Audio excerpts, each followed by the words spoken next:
Thank you for that warm welcome. It's good to be here talking about things that I've been thinking about, but as Alex mentioned, I've written about all kinds of things, which could presumably mean I'm confused, or the way I like to put it, I try to retool every half a dozen or so years. And I think this is going to be my last retooling, and trying to figure out what complexity holds in store for us, at least complexity theory and some of the new language that is coming out on complexity. As many of you know, I spent last semester away from here, and ostensibly to think about complexity, to talk to other people about complexity, to figure out what it actually means when we say we are going to go about thinking in terms of complex entities or whatever. And in terms of public affairs, we've always maintained that the problems are complex. And the question then becomes, what does that mean in terms of how we are going to conduct our research? So to set up the landscape, and in the standard tradition of our area of research, I'm going to set up, even though I want to talk about complexity, something is only in 2 dimensions. So I tried this out. Okay, so if you think in terms of the landscape, problems can be ordered, systematic, and so forth.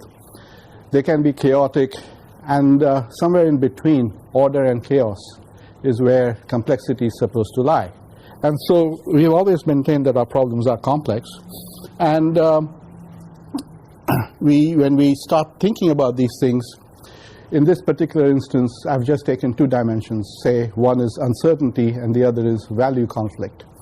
In the 2012 National Research Council report on the uses of science for public policy, they said that there should be 3 dimensions. You should be looking at not only at the knowledge in terms of science, you should also look at value conflicts, and you should also look at a 3rd dimension, which is not included in here, is the political dimension, essentially power. Who holds political power?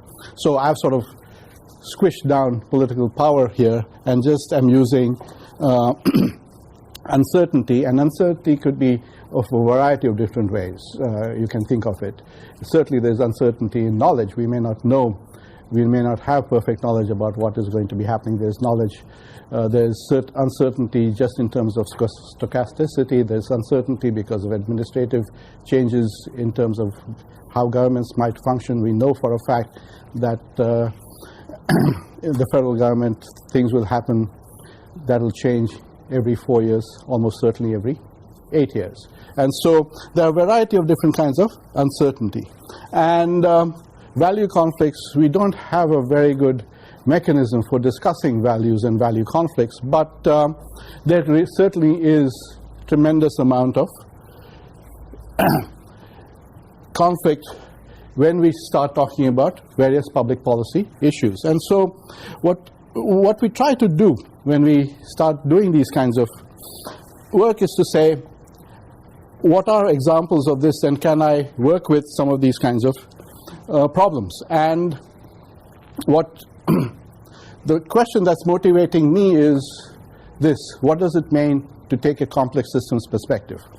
I often work with doctoral students and I say, don't do this, don't do that, take a complexity perspective. And the question is, after I've said that, what do I do? What am I supposed to tell them as to what would they be doing different? That if I maintain that they are not currently taking a complexity perspective, and so if I'm saying that you need to take a complex systems perspective, then what does it mean? So let me say that when we start, most of the times when we start talking about our research, we think in terms of objective knowledge. I mean, this is supposedly the received model of our research, where, and this is stylized, so this is in some sense an exaggeration. Not all of us takes this extreme view on things, but we do assume that knowledge is objective. We generally try to reduce things down to their small. We sort of follow the physics principle where if you can reduce things down to their atomic setup, then you might be able to then work from there. And so causation usually works from the bottom up, where if you understand how the various components work, then you would be able to then add them all up, aggregate them up, and come to the understanding of how the whole system works. And then there's this notion of equilibrium. Most of our models are deterministic, and we assume that the future is predictable. And there is a certain degree of unambiguity in there. And certainly important in our perspective is both that we can do not only prediction, but we can also do retrodiction. That very often we test our models by saying, let me build up this model and then see if it retrodicts, if it tells me how the past was. And we can't say much about the future, but if we can properly predict, in some sense, the past, then we say that the model is in some sense calibrated or valid or something of that sort. And then our logic usually is an either-or type of logic. But by all means, feel free to ask questions or interrupt or anything, because otherwise I'll be done in 10 minutes and I'll have not much else to say. So what we normally do is, even though we recognize that our problems are complex, we essentially try to reduce them down from complex down to a way in which we can sort of deal with them. And the reason why we do that is oftentimes we say because of bounded rationality, because of lack of information, because of a variety of different things. We can't handle the complexities, and so let's see what we can get done with the simplified version of reality, and then we can complexify it, so to speak, as we learn more about the context and why the model doesn't quite reflect the kind of reality we are trying to model or emulate. And so in this case,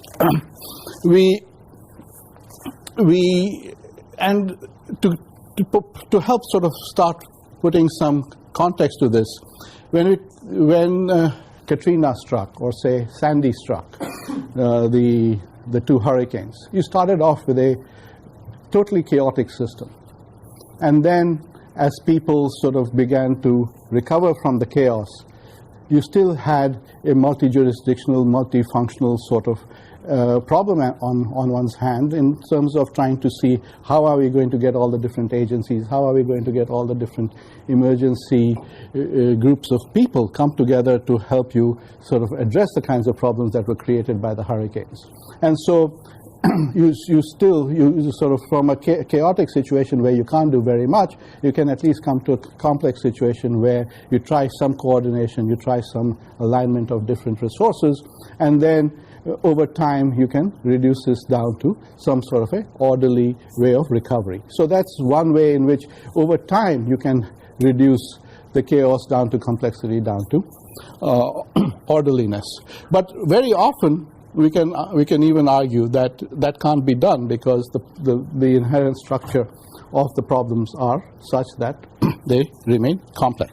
So what we want to be able to do then is to say, how exactly are we going to address some of these problems? And so if I was to try and incorporate complexity, then what is it that I want to do? And first thing I would like to be able to say is that things vary not only over time but also over space. And so we want to be able to come up with some way in which we can go about doing that. So if I take the standard statistical model, and that is where my original training is from. I used to be a overeducated statistician, and or at least certainly overtrained statistician. Since my graduate school days, I have become less so.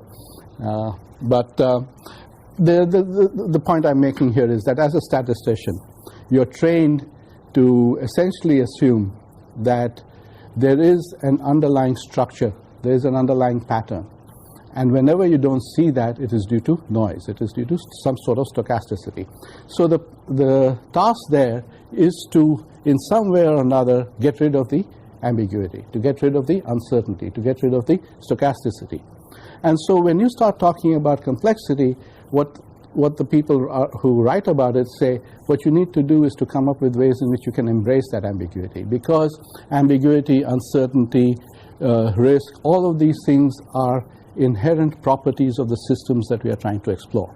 And so willing them away or assuming them away gets rid of an integral part of the model that you're dealing with. Similarly, when we start talking about value conflict, if a researcher by himself or herself is working on it, then that person can model something in a way and move ahead with that without necessarily incorporating all the different value conflicts that exist in society. So one way of incorporating that is to make it a more participatory exercise. And so what you want to do there is to involve other people and so forth. And so as you try to move from an orderly model of the problem that you're addressing to a more complex model, you are essentially trying to embrace ambiguity, and you could perhaps incorporate value conflict by incorporating other people's views and opinions and so forth. So when we talk about complexity, the literature, and a lot of it comes from biology and some of the early work by Bertalanffy, who started talking about general systems theory.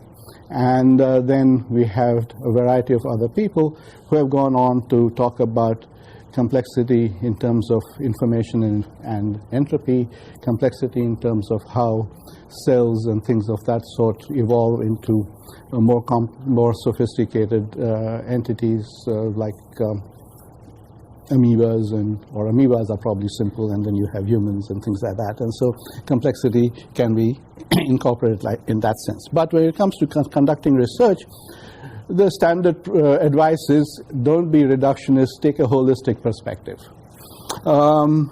Think in terms of systems. The National Research Council report talks about that we need a systems perspective. They talk about emergence. So for instance, the standard example that is given in public affairs of emergence is some of the work done by Schelling, where he looked at how individuals make decisions regarding where to live. And when they make these decisions, they are in some sense making all these independent decisions, but what happens is, what you observe in society is segregation. And the question is that segregation due to racism, or is it due to some other type of behavior? And Schelling very elegantly demonstrated that you can take some very simple decisions without taking racism or anything of that ilk into consideration, and you can still end up with a segregated society based on some very simple rules. We can talk about emergence even in a more simple context. So for instance, we don't quite know when does a crowd of people walking down the street change from a well-organized crowd to becoming an unruly mob or a riotous mob. We've observed a variety of different things going on in Tahrir Square and in this square and in the Maidan in Ukraine and various other places, and it's never clear as to what it is that is going to convert what appears to be a gathering of people into something that can topple governments and so on and so forth. And so there is this notion of emergence that happens, and we try to understand and make sense of how we can predict that or understand how that happens. There is, as I said earlier, that when we take this reductionist view, the causation is almost upwards. So you go from the atom to the molecules, and from the molecules to larger entities and so forth. But we also know that downward causation works. For instance, polar bears are white.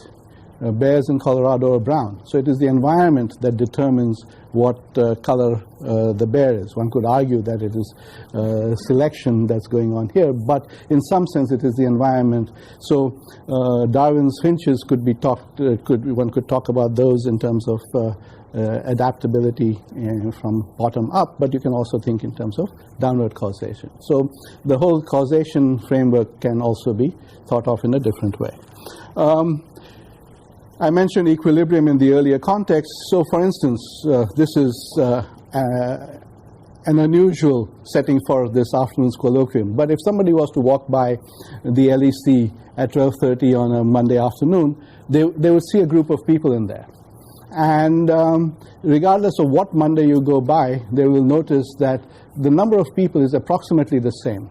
If you were to ask Alex and Akhil, they might tell you that when somebody from the school presents, there are more faculty there, or there's a slightly different structure or arrangement of people in there. But the number of people is pretty much the same.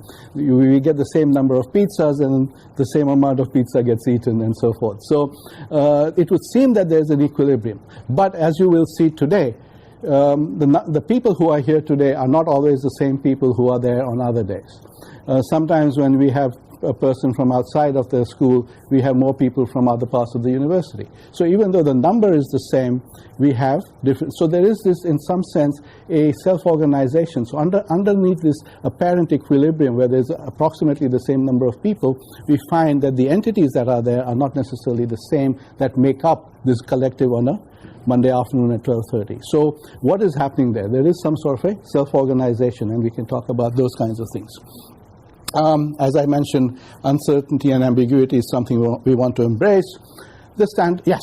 So when you think about kind of an equilibrium and some sort of optimization, make the link between a local and global maximum? I'm not even talking about an optimization. I'm just talking about just how systems on the surface appear to be in some sort of equilibrium. So, for instance, when Schumpeter talks about his creative destruction, the economy sort of seems to plug along, but underneath there is no equilibrium. There's a whole lot of churning going on. And that's what I'm talking about here, that there is some sort of organization that's going on at all times, where if you look at it from a higher perspective, it seems as if things are in equilibrium, but when you get down lower, the people who are working the kinds of industries that are rising and falling are all very different. So I'm not talking about optimization at all. I'm simply talking about what appears to be some sort of an equilibrium, which may not necessarily. Mapping the dynamic process. Right.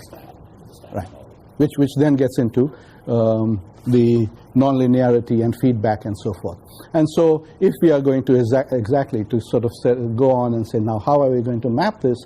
There was a time when our computational abilities and so forth were such that it made sense to make an assumption which says that the world is linear and that things are connected in a linear fashion. That it was very, very difficult. When Gauss came up with the normal distribution, the poor man used to do things by hand, and he needed a twice differentiable function, and so you have a normal distribution which is twice differentiable.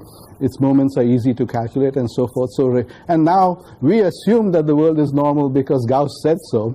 Statisticians believe that the world is normal because they see it around them, and they look at heights and they see a few distributions and they see them as being normally distributed. So the statisticians believe that the world is normal, and we believe because we think that the statisticians told us so. And so, but as we all know, the world is not normally distributed, and we are now in a position where we can actually map some of these things. And so as we start talking about nonlinearity and feedback, these are kinds of things that we can incorporate. Non-reversible time is clearly something that we have to take into consideration. Once we build a bridge, and if we are studying traffic patterns, once the bridge is built, we know that the traffic patterns are changed and there's nothing reversible about it.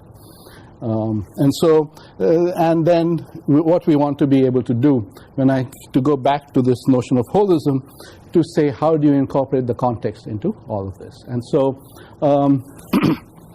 well, I'm not going to talk about all of these things, but if people have any questions, I will entertain them now or later. So what I want to do is to say that if you start taking complexity seriously, then you'll have to start thinking in terms of being included in the model, or they may be included in some later aspect of your modeling exercise. So as far as complexity is concerned, in terms of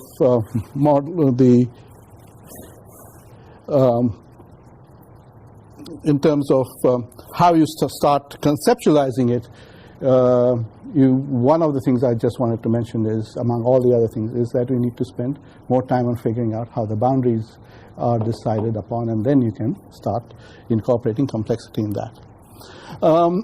So what happens is, when you start talking about boundaries, it's fairly easy to say, if you have a hierarchy, what the boundaries are. It's fairly easy to say, if you have a market, what that market is.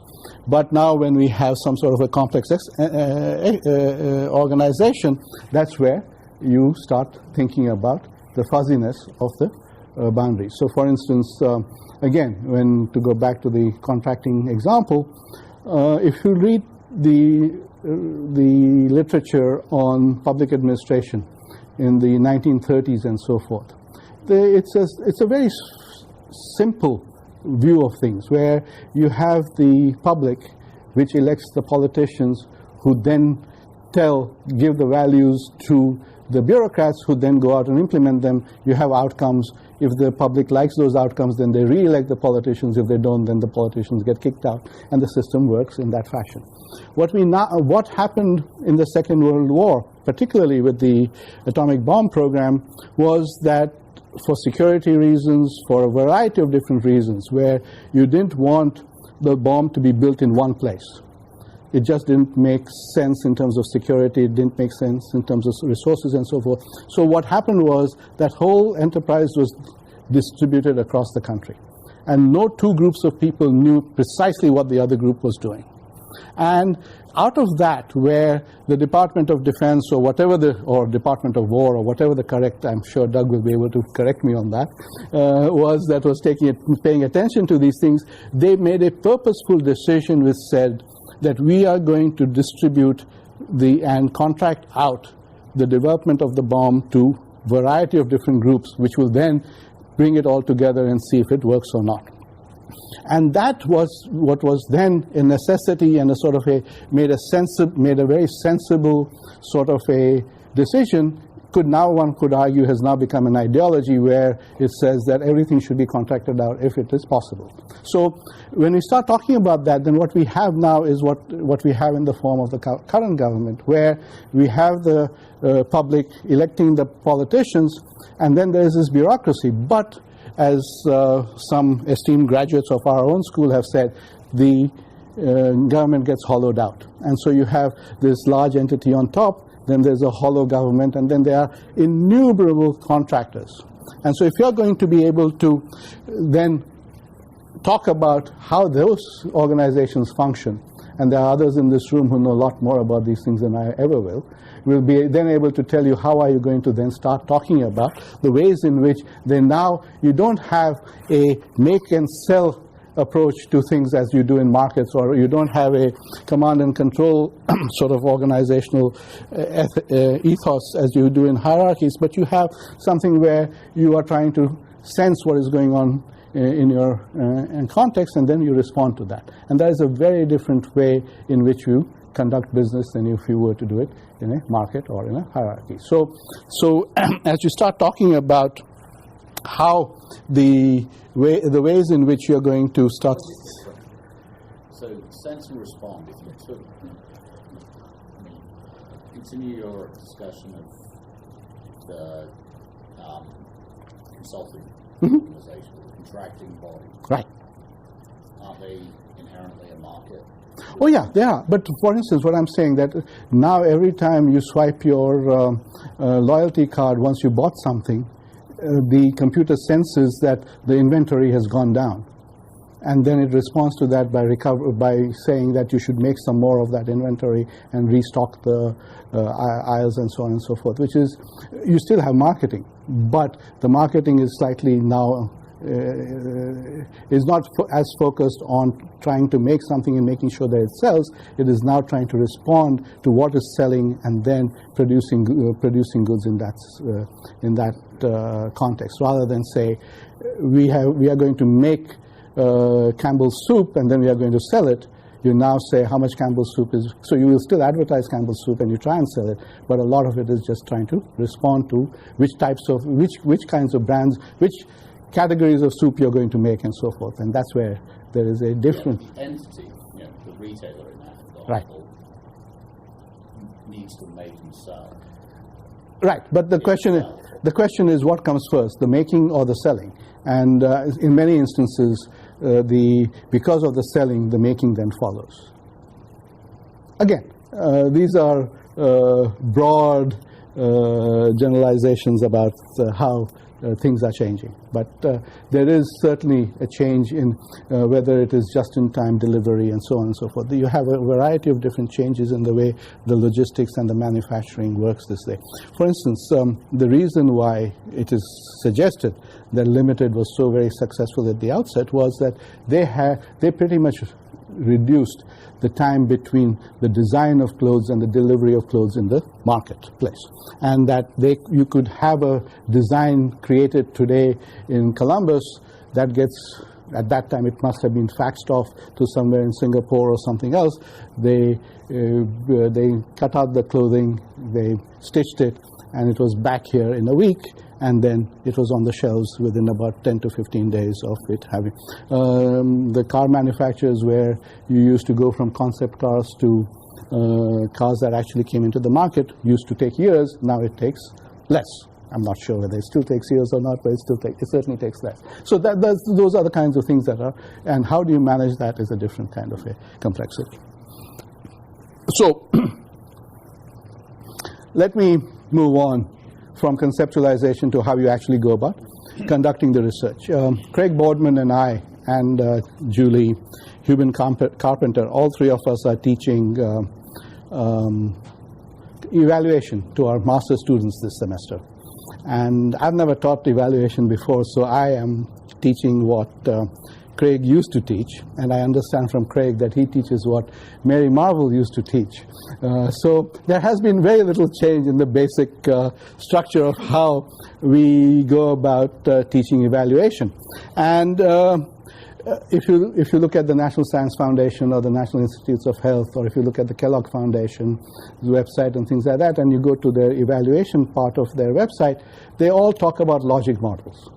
And there's this notion of a logic model which says that the way you're supposed to construct a logic model for an evaluation is you start off by saying that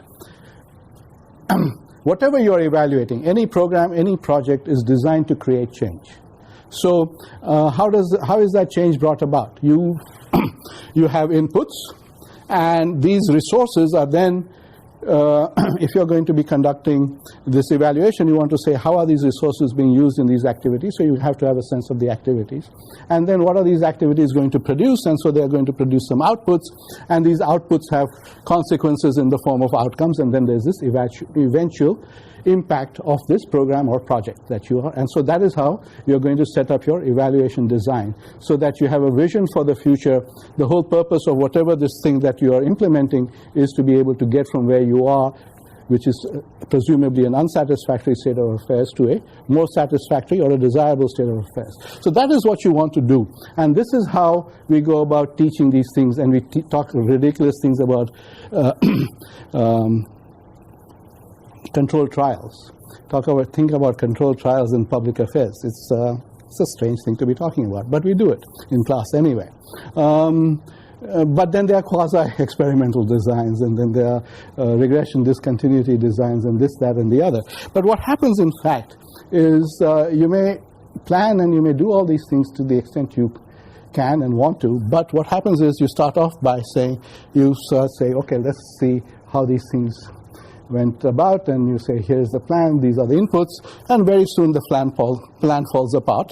And 2 or 3 weeks into the exercise, the logic model is nowhere near what is going on, and we are going to be in a situation where looks something like this. Then the very nice, orderly sort of notion of here are the resources, here are the activities, they did that and the other, good things happened and all is nice. Or awful things happened and nothing is worked. So for instance, apparently in May of 2000, the Forest Service decided to burn about 900 acres of land to have a controlled fire. And that, unfortunately, that controlled fire to try and reduce the amount of fuel in the forest and all that was designed to say, if we can have this controlled fire, it will prevent future fires. By very soon, what was going to be, and this is in a paper that Charlie Wise presented at the PMRC conference in Indiana in 2001 and was then later published in JPART, I believe, in 2002. And so they retell this story about this fire prevention policies, and they've done this study of that. And then they talk about how that fire sort of exploded, and it was out of control, and by the 11th of May, that is even within a week, the secretary in charge of the fire, probably the secretary for the Department of Agriculture, set up a commission to say what happened. So within a week, they had already set up a commission, and the commission on the 18th of May came back with a report which said that certain principles and certain procedures were not properly implemented, and that is why this fire got out of hand, and 235 homes were burnt and down, and $1 billion of losses were incurred, and so on and so forth, from what was supposed to be a routine controlled fire that the Forest Service does on a regular basis.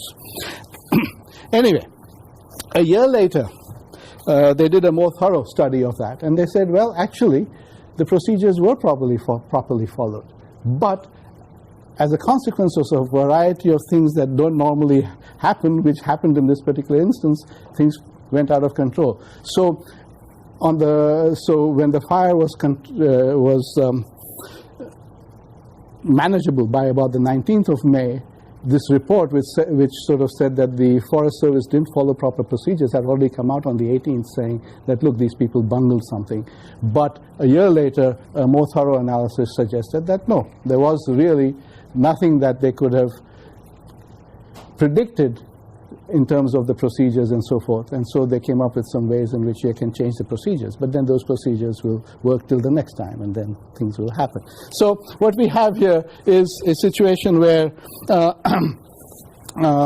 this prescribed fire really turned out into something like this. And to evaluate that, there was a 1 week, very quick and dirty evaluation which said things didn't quite work out well, but then a longer term, more extensive evaluation suggested that these people had done their jobs properly and that these were professionals who did do a good job. So in a simple thing like this logic model and this evaluation, it really matters as to how you're going to conceptualize and organize your research enterprise, in the sense that we, as I said, Craig and Julie and I teach our students that if you're going to be doing this evaluation, there is this gold standard, which is a randomized control trial. And then we then go from there and talk about deviations from that. The question that I'm trying to ask is, should we be spending more time on doing something like this and trying to say, how should we be teaching evaluation? How should we be conducting our own evaluation? And a lot of the agencies like the World Bank and the USAID and so forth have taken on some of the recent work done by Michael Quinn Patton on developmental evaluation, where they have taken a perspective where instead of doing what is commonly referred to as summative evaluation, you do the evaluation while the project is being conducted and being implemented. And so in terms of a research design, that really messes things up, because what you're doing is you're making changes on the fly. In 2006, the state had close to $40 million left over from old TANF money. And so they set up, 10 million, 40 million. More than $10 million they had left over. And so what they set up was they sent out a RFP to all the counties and said to all the counties' job and family service county job and family service departments and say, come back to us with proposals and for innovative ways in which you can help people who are on needy families. And so, and we, that is the university, was asked to participate in the evaluation of whatever they actually did. So the deal we made with them was, we will participate only if we also got a chance to see their proposals, and that we would review the proposals, and then we will see how they implemented them, and then we will do an evaluation of what they implemented. And so what we did was, some of this evaluation of the proposals was based on merit, and some of it was based on political considerations. You had to have something that had to be tried out in Cincinnati, something had to be tried out in Cleveland, something had to be tried. So they had to have projects in all of these places. There had to be a major project in Appalachia, and so on and so forth. So what we did was, we worked with the people who presented all these RFPs and say, these are the ways in which you can learn from other projects similarly done and see how you can improve the kinds of things you're going to do. And so eventually all those 40 million or however many $1 million they were distributed, and what we did over a 2-year period is actually visited each of these sites as they were doing these kinds of implementing these projects, and we actually told them when something was not working to stop doing that, and they themselves recognized it better than us, before us even went in and did that, but they didn't know they had the freedom to do that. And so they went in, and there were a variety of different things that they did as they went about implementing these things, which by the time they finished implementation, they looked nothing like the kinds of things that they had proposed at the outset. But many of them, and I would want to argue that because of this intervention and because of the way in which we went about doing this evaluation, many more of them were successful than they would have been had they simply implemented what they had proposed in their original response to the RFPs. And so there again, we sort of, the evaluators and the implementers walking side by side, looking at what is going on and making adjustments on the fly, is probably a much more effective way of evaluating things and improving the way in which both the programs and the program evaluation could be done better. Now, how we design that and how we set up a way in which, how does one write this up in a paper and explain, this is how you should do this, which is not generalizable. It is space, a lot depended upon the people who were involved in that. There were some extremely competent people, and you should just let them do whatever they're doing and not bother them. And there were others who really needed help and assistance, but were willing to accept it. And so the various criteria we use for what we consider to be good research or something that is publishable just don't hold up in this type of a situation. But we were able to go about making some useful recommendations and suggestions as we went along. So how does one formulate that kind of an evaluation? It's something that I have no idea how you sort of write in a book about it. I've read all these things on developmental evaluation and things like that, but there's something wanting, because as soon as you start trying to generalize across time and space and things, it loses a certain flavor of the local context in that. So, but that is something that doesn't still prevent me from thinking about that. And this is a very straightforward, simple exercise that we all do evaluations, and I'm suggesting that that the evaluations that we do don't necessarily produce results that are always useful for the next person who comes along. There are certain things that we learn, but not all that complexity attempts to try and answer. Finally, recommendations. As you all know, Governor Kasich, by some sleight of hand or something, managed to expand Medicaid in Ohio. Again, the analysis that was done, that was pretty much used as the empirical evidence in terms of it being a good thing for Ohio, was done on campus. And there again, if you go back to this notion here, that how do you embrace uncertainty there, and how do you go about moving from a low value conflict situation to a high value? There was certainly very high value conflict in that situation. And this is where the third dimension, the political dimension, really becomes relevant in this context. But even when it comes to the definition of the project, what we did at the beginning, when we were told that we were going to do this, for the longest time, I didn't want anything to do with it, but I was convinced otherwise. And so there again, the deal making goes on, and we say, we would do this only if we had access to all the stakeholders. So we met with the governor's people, we met with the Ohio hospitals, we met with the people who paid attention to the aged, to the mentally ill, and all of the various agencies, private, public, insurance companies, all of them who were going to be affected by this. And we sat down with them and we essentially said this to them, that we are going to be working with the Urban Institute, which does a micro simulation of economic questions. We are going to be working with REMI, which is the Regional Economic Modeling Group. They do a lot of work on looking at primary, secondary, and tertiary effects of economic investments in a particular community. And so they say there's a multiplier effect, and how are the taxes going to be affected by that? How is the economic? And so they have their own models which do that. And then we were working with the Government Resource Center here, which does very sophisticated surveys of health practices and healthcare related activities across the state of Ohio.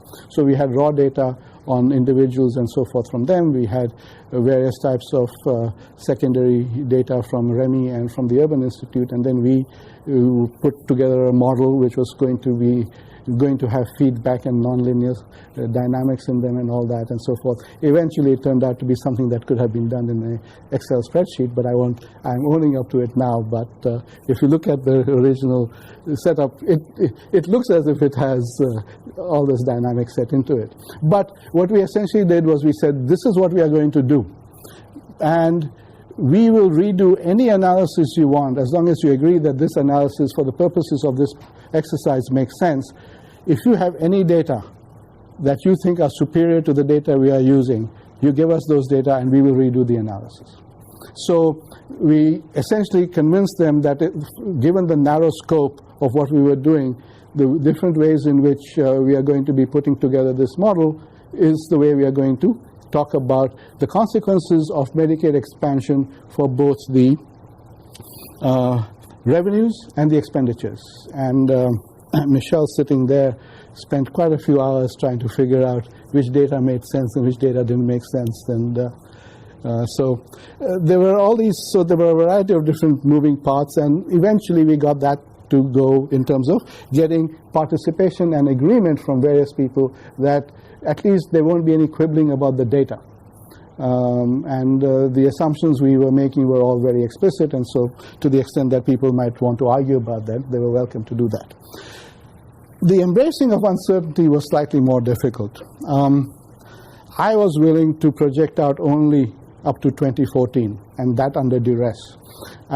Because the argument being that we really don't know what is going to happen once the program starts getting implemented in the beginning of 2014, and then as Medicaid expansion occurs, we really don't know who will sign up, who won't sign up. Going beyond 2016 was clearly not advisable because one didn't know what the Senate would look like, we didn't know what the Congress would look like, we didn't know who the president might be. And so all these kinds of promises from the federal government about picking up the tab, so to speak, for all this expansion may or may not hold up. And so, consider the data we had. We had data going back to 2002.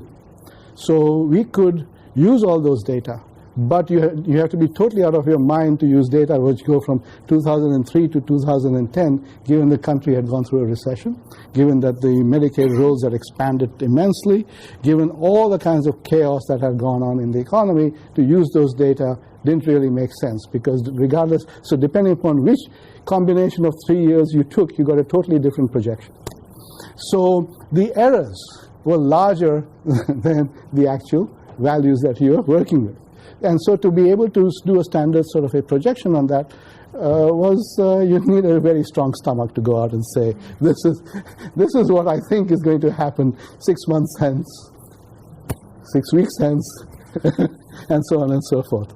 But we did that anyway. So this whole business of embracing uncertainty didn't quite work, because the legislature came back and said, tell us what would happen if medical costs went up by 3.4%. And then they came back and said, what happens if it goes up by 3.9%? I said, it makes no difference. And they wouldn't want it. They wanted us to do the analysis of that with those two, 3.4 versus 3.5. It's actually, we went from 3.4 to 5.9% growth and things of that sort in the medical expenditures. And we also made all kinds of assumptions about how the economy is going to evolve. So yes, so we made all these assumptions and we came up with all these projections, but I originally wanted to put in error bars on all of these kinds of things. But consider the different data sources. The error structure of the survey, which we were using to determine how many people from the different 88 counties are going to sign up for Medicaid, the power of their being able to estimate those numbers, especially down into these categories of the aged and this and that and the other, you would have required almost a 20% sample to be able to come up and do something of that sort. So we had the error structure within the survey. We had the error structure within the data that came from the Bureau of Labor Statistics, and which talked about simply by looking at the NAIC codes for medical devices and medical practices and so forth. So we had those data, but those are sort of self-report information, and so to try and put together a survey with a self-report information to then put together with what is the time? 1:30. 1:30? Oh my, okay. Why didn't somebody tell me to shut up? Okay. Relying on your internal clock. Okay, so when it comes to recommendations, it was difficult. So what I wanted to essentially say is that this is my own view of things, and that is that we spend a lot of time on investigation. We spend a fair amount of time on recommendation. If we are going to take complexity seriously, we need to spend a lot more time on how we are going to formulate the problem, set up the boundaries, and so forth. So that would be one of the first things I'm thinking about in terms of how things would change. We cannot have a mono-method monopoly in the world in which we live, and statistics currently has that, and that's clearly something that we need to think about. And then recommendations, we clearly don't know as much as we think we do. We better be careful about how we go about doing that. And so I'll leave you with that. Thank you.